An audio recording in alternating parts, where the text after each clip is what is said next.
বৃষ্টি হয়নি, মনে হয়েছিল বৃষ্টি হবে। তো রাতে যে বৃষ্টি হয়েছে তখন দেখেন কাদা দিয়ে বারান্দার একাকার অবস্থা। যাদের বারান্দায় গাছ থাকে তারা আসলে বুঝতে পারবে। তো গাছগুলো সব উপরে রাখার ব্যবস্থা করব চিন্তা করেছি, তাহলে ফ্লোরটা ক্লিন থাকবে আর কি।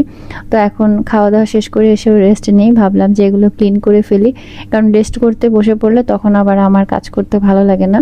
তো এক গতিতে কাজ করে ফেললে তখন মনে হয় যে একটানা আমি অনেক কাজ করতে পারি, কিন্তু রেস্টে গেলে তখন মনে হয় যে রেস্টে নিব, ফাঁকে ফাঁকে কাজ করা আসলে আমার কাছে একটু কষ্টসাধ্য মনে হয়। তো আমি একটু সময় নিয়ে এখন বারান্দাটা ক্লিন করে নিব। আর এদিকে এই যে কয়েকদিন আগে, এই সপ্তাহখানিক হবে বা 5-7 দিন হবে, আগে যে মিষ্টি আলু গাছ লাগিয়েছিলাম আমরা মা ছেলেরা মিলে, সেটা থেকে কিন্তু মাশাআল্লাহ অনেক কি বলে শাখা পোশাখা বের হচ্ছে, আর শিকড়ও বের হয়েছে। তো আবরারই আমাকে দেখাচ্ছিল গতকালকে, তো আপনাদের ভিডিওটা দেখানো হয়নি, তাই আজকে দেখালাম। ওরা ভীষণ খুশি হয়েছে। আর আবরার তো বলতেছে এখন থেকে আমাদের মিষ্টি আলু আর কেনা লাগবে না, এখান থেকে মিষ্টি আলু হবে আর আমরা খাবো। তো বাচ্চা মানুষের যে বাচ্চা বাচ্চা চিন্তা ভাবনা ভালোই লাগে। আমি বলি হ্যাঁ বাবা ঠিক বলেছো, এখান থেকে মিষ্টি আলু হবে আর আমরা মিষ্টি আলু খাবো। ওরা ভেবেছে যে এই গাছের ডাল থেকে মিষ্টি আলু হবে আর সেখান থেকে মিষ্টি আলু মানে পেরে ওরা খাবে। যাই হোক, এরপরে সন্ধ্যার নাস্তায় হচ্ছে আম্মু ওদেরকে ছোলা দিয়েছিল, তো আমি আবার এখানে শসা কেটে লেবু দিয়ে তারপরে দিলাম, কারণ শসা ছাড়া আবার আবরার সাহেব একেবারেই ছোলা খাবে না। এমনিতে ছোলা পছন্দ করে দোনো ছেলেই মাশাআল্লাহ। আর তাদের বাবা তো ছোলা বলতে একদম অজ্ঞান, মানে এত বেশি তার পছন্দ। তো জেনেটিক্যালি কিছু তো পেতে হবে তাই না, তো বাবার মতো এটা পেয়েছে আর কি। তো ওর যেহেতু পরীক্ষা, আমি বললাম তাড়াতাড়ি খেয়ে নাও, লিখতে বসতে হবে।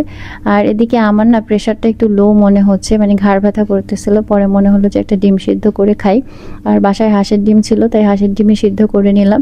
এরপরে মনটা আবার একটু চাও করতেছিল, তাই ভাবলাম একটু চা বানিয়ে নিই। যদিও নিজের জন্য একা চা বানাতে একটু আলসেমিই লাগে, বাট তারপরেও আবার বানিয়ে নিলাম আর কি। আর আমার হাজব্যান্ড দেখা যায় প্রতিদিনই ফোন দিয়ে সন্ধ্যায় জিজ্ঞেস করবে যে চা নাস্তা করছো কিনা, তো তাকেও তো সত্যি কথা বলা লাগে, সেই জন্য আসলে করতে হয়। নাইলে বলে কেন চা নাস্তা করো নাই, মানে সেও জানে আমি চা পছন্দ করি, তাই জিজ্ঞেস করে চা খেয়েছে কিনা।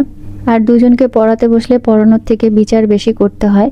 যাই হোক, ওদের পড়ানো শেষের দিকে এরপরে রাতের জন্য আমি হচ্ছে ভাত রান্না করে নিলাম, যদিও দুপুরে ভাত রান্নার বেশ অনেকটাই রয়ে গিয়েছিল। আর এরপরে রাতে খাওয়া দাওয়া শেষে বাবা ছেলেরা বসেছে, তারা হচ্ছে গিয়ে যে ফিফা ওয়ার্ল্ড কাপের কি যেন খেলোয়াড়দের কার্ড টার্ড কিনেছে, সেগুলো আবার রক পেপার সিজার আরও কত রকমের খেলার নাম, সেগুলো বাবাকে প্রথমে শিখাইছে বড় ছেলে, এখন হচ্ছে গিয়ে তার সাথে খেলতে হবে। আবরার আবার খেলার এগুলো অতটা বোঝে না, তো সেই জন্য ভাইয়ের সাথে খেলে তার মন মতো হচ্ছে না, তো সেই জন্য বাবাকে খেলা শিখাইছে। এখন বাবা ছেলেরা মিলে এটা হচ্ছে গিয়ে খেলতেছে। আর আবরারের এই গেঞ্জি ভালো লাগছে, তাই রাত থেকে কালকে পরেছে, আজকেও আর সে খোলে নাই। মানে আবার আমি দেখি কালকে সকাল পর্যন্ত নিয়ে তারপরে খুলতে পারি কিনা, বা ও যখন স্কুলে যাবে তখন ওয়াশিং মেশিনে দিয়ে দেব। তো যাই হোক, এই ছিল আজকের ভিডিও। কেমন লাগলো অবশ্যই কমেন্ট করে জানাতে ভুলবেন না। সবার সাথে নতুন আরেকটা ব্লগ ইনশাআল্লাহ আগামীকালকে দেখা হয়ে যাবে। সেই পর্যন্ত ভালো থাকবেন সবাই, আল্লাহ হাফেজ।